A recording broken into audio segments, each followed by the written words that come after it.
yesterday we had a regulation from NGT saying that now it will be offensive if we throw garbage at the public places. But do you think we do lack in terms of infrastructure? Then how do we support this kind of regulation? See, it is not NGT coming for the first time on controlling pollution into open areas.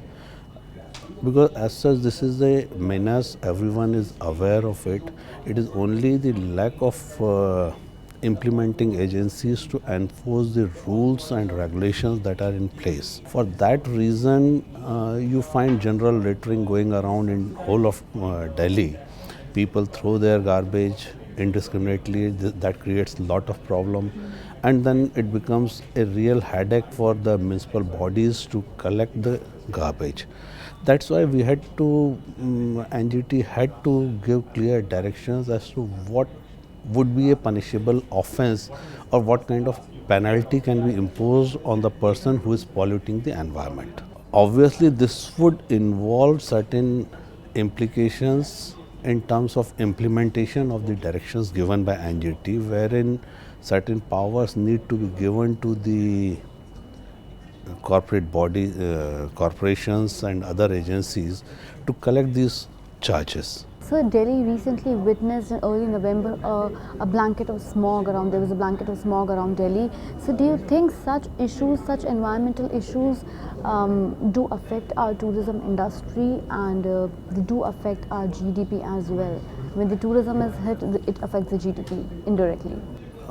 There is no second opinion on this question. Probably if smog continues to be a permanent problem every winter. How can we bring in solutions to curb this issue? Solutions, it is not a single solution because there are n number of reasons. There are climatic factors which are responsible for smog creation, which coincide with some of the traditional practices we have in the agricultural sector in nearby states.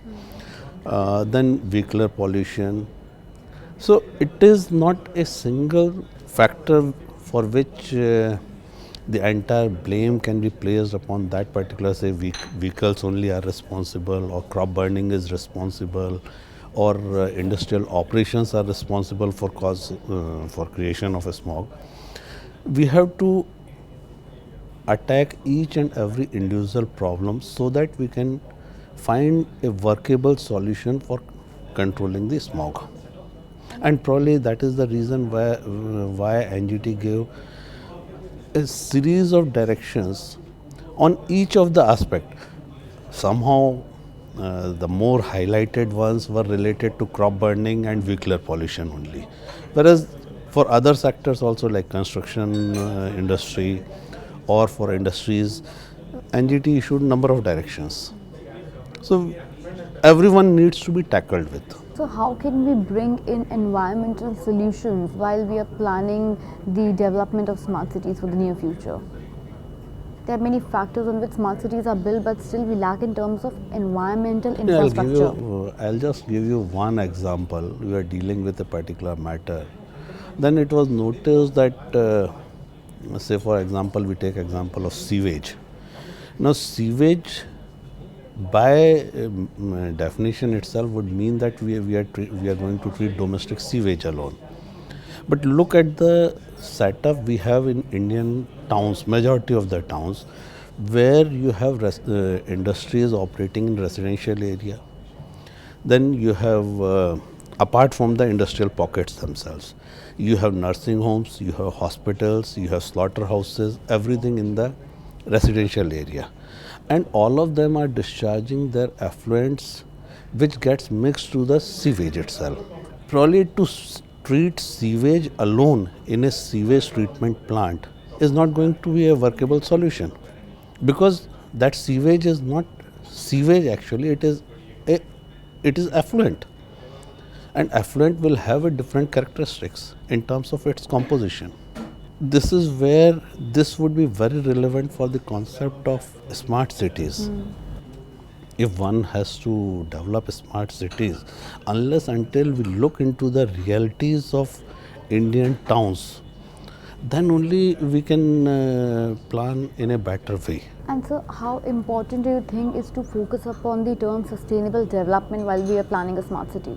Obviously, if we integrate the environmental concerns that arise out of implementation of this smart city concept, it will become sustainable. The smart cities will become sustainable, whether we talk in terms of energy use or resource consumption, because obviously for these smart cities construction, one would require a lot of raw material, whether we talk of sand, cement, etc., etc.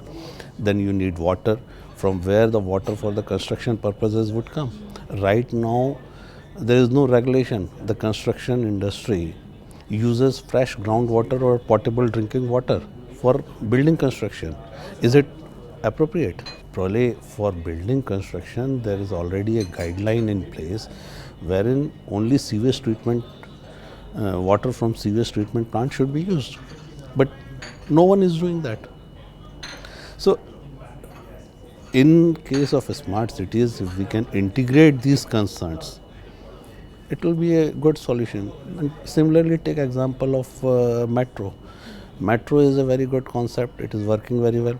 But when you come to point connectivity, you are again held up with the traffic. Multimodal transport concept is needed. For that, again, you need expansion of roads. So, in short, we do lack in terms of infrastructure. We lack in terms of infrastructure, yes. As well as the lack of interest from the public side.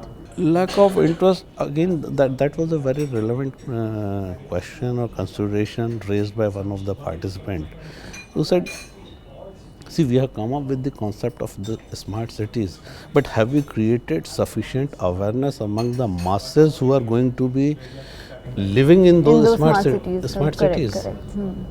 So unless until we educate them, we involve them in this very concept of a smart city, how it is going to work?